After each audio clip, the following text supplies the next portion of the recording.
So hello everyone, स्वागत है आप सभी का अपने इस यूट्यूब चैनल, अपने इस परिवार में, नर्सिंग तारिक एकेडमी में। स्वागत है आप सभी का।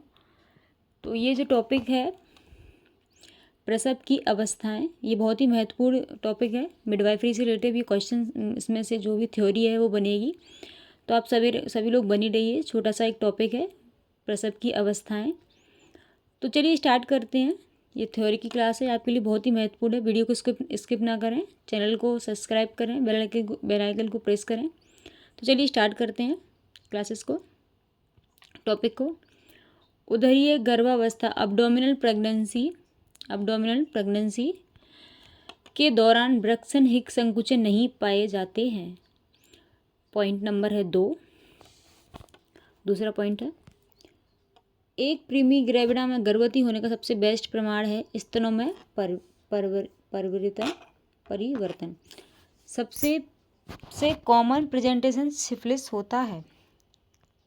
सबसे कॉमन प्रेजेंटेशन सिफेलिक होता है। नेक्स्ट पे चलते हैं। एंटीरियर नेस्ट बिंदु है। एंटीरियर फोंटानेल डायमंड के आकार का होता है, जबकि पोस्टीरियर फोंटानेल ट्रायंगुलर आकार का होता है। जो एंटीरियर फोंटानेल होता है जो बेबी का, जो हीरा शेप में होता है, मतलब जैसे कि डायमंड होता है ना, डायमंड शेप में। और पोस्टीरियर मतलब जो बैक वाला, जो पीछे की गर्दन की साइड होता है, पोस्टीरियर फोंटानेल, वो ट्रायंगुलर शेप में होता है। ट्रायंगुलर शेप, ट्रायंगुलर के आकार में होता है। एंटीरियर जो फोंटानेल होता है ना, वो एंटीरियर जो फोंटानेल होता है ना, जो 12 से 18 मंथ पर क्लोज होता है।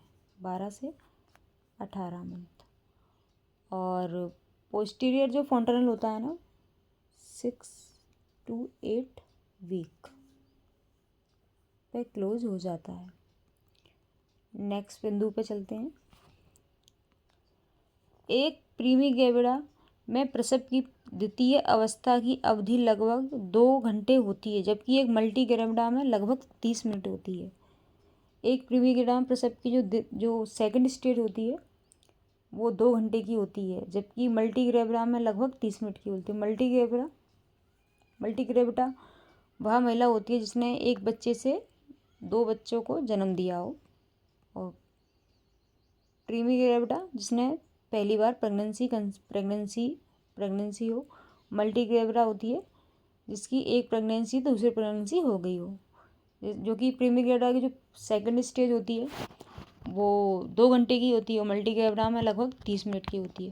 प्रीमी ग्रेविडा में जो फर्स्ट स्टेज होती है वो होती है 12 आवर, मतलब 12 घंटे। और मल्टी ग्रेविडा में होती है 6 to 8, या प्रथम अवस्था की बात हो रही है। प्रथम अवस्था।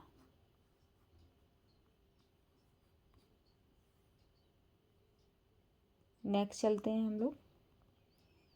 तो प्रीमी ग्रेविडा में जो तृतीय अवस्था होती है लगभग 2 घंटे की होती है, और मल्टी ग्रेविडा में होती है लगभग 30 मिनट।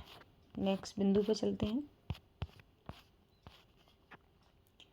प्रसव की द्वितीय अवस्था की प्रीमी ग्रेविडा एवं मल्टी ग्रेविडा दोनों में लगभग 15 से 20 मिनट होती है।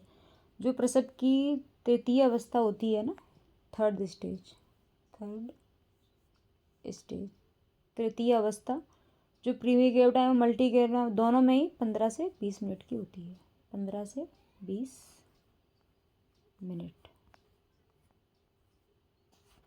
नेक्स्ट चलते हैं, जो भी टॉपिक है नेक्स्ट बिंदु पर चलते हैं। पोस्टीरियर फ्रंटल का नंबर 3 सूचर से मिलने से होता है।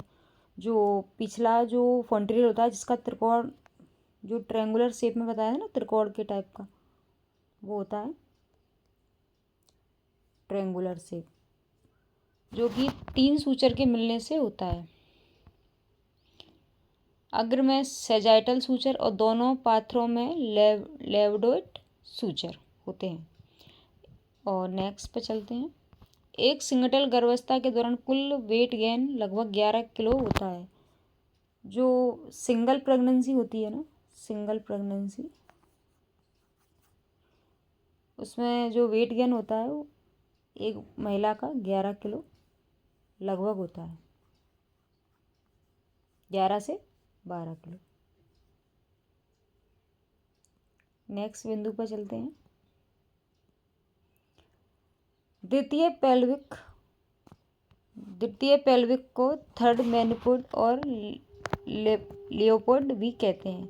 जो पेल्विक ग्रिप होती है ना, जो द्वितीय पेल्विक ग्रिप को थर्ड मेनिपोड और लियोपोड भी कहते हैं। नेक्स्ट बिंदु, गर्भावस्था के दौरान HC ह्यूमन कोरियोनिक ग्रोनोटोफिन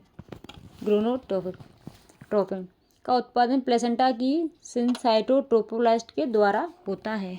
HCG का फुल फॉर्म होता है ह्यूमन ग्रोनिक का उत्पादन प्लेसेंटा की सिनसाइटोट्रोपोब्लास्ट के द्वारा होता है। नेक्स्ट बिंदु है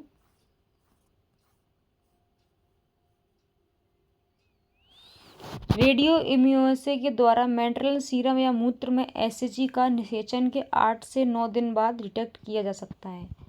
जो रेडियो इम्यूनोसे एक जांच होती है मैटरनल सीरम या मूत्र में जो ह्यूमन ग्रोनोटोफिक जो निषेचन होता है ना, उसके 8 या 9 दिन बाद हम लोग डिटेक्ट कर सकते हैं कि प्रेगनेंसी है या नहीं।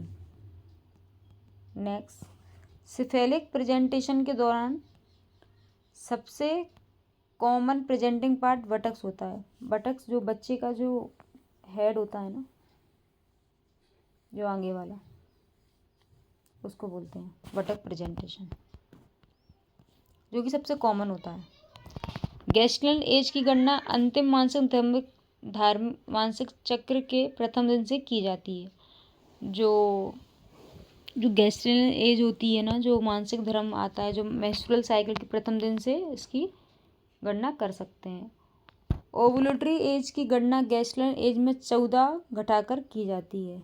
जो ओवुलेटरी एज होती है ना, जो फेज होता है, उसमें गेस्टल एज में 14 दिन घटाकर करो तो EDD निकल आती है। नेक्स्ट है, एक महिला में सामान्यतः गेस्टेशन एज 280 दिन तथा ओवुलेटरी एज 266 दिन होती है।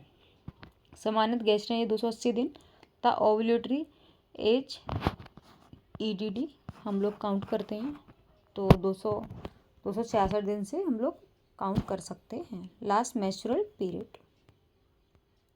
नेक्स्ट इज गर्भावस्था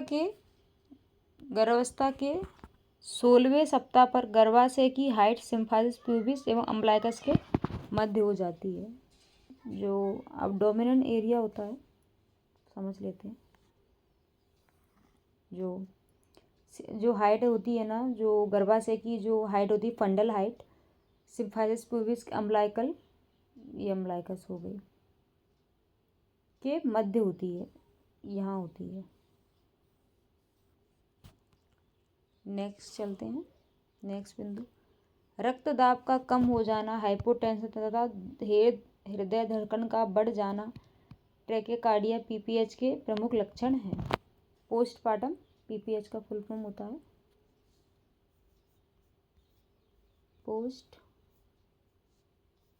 पोस्टपार्टम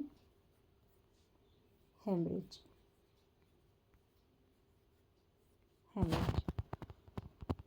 ट्रैकेकार्डिया PPH के प्रमुख लक्षण होते हैं। नेक्स्ट बिंदु पर चलते हैं। तो फ्रेंड्स, ये थी हमारी प्रेगनेंसी की अवस्थाएं, प्रसव की अवस्थाएं, जो कि मिडवाइफरी से बहुत ही महत्वपूर्ण क्वेश्चंस है। तो वीडियो अच्छा लगा तो वीडियो को लाइक करें, सब्सक्राइब करें, चैनल को, बेल आइकन को प्रेस करें। और कोई भी टॉपिक आपको, जैसे कि कोई भी नर्सिंग से रिलेटिव, जो भी ANM BTSC UP SSSC Jharkhand Bihar, जो भी टॉपिक है इनके रिलेटिव, नर्सिंग ऑलमोस्ट सभी का सेम ही रहता है, तो आप कमेंट कीजिए, तो उसी टॉपिक के अकॉर्डिंग हम लोग आपके लिए क्लास लेके आएंगे। तो वीडियो अच्छा लगा तो वीडियो को सब्सक्राइब करें, बेल आइकन को प्रेस करें, और थैंक यू। जय माता दी।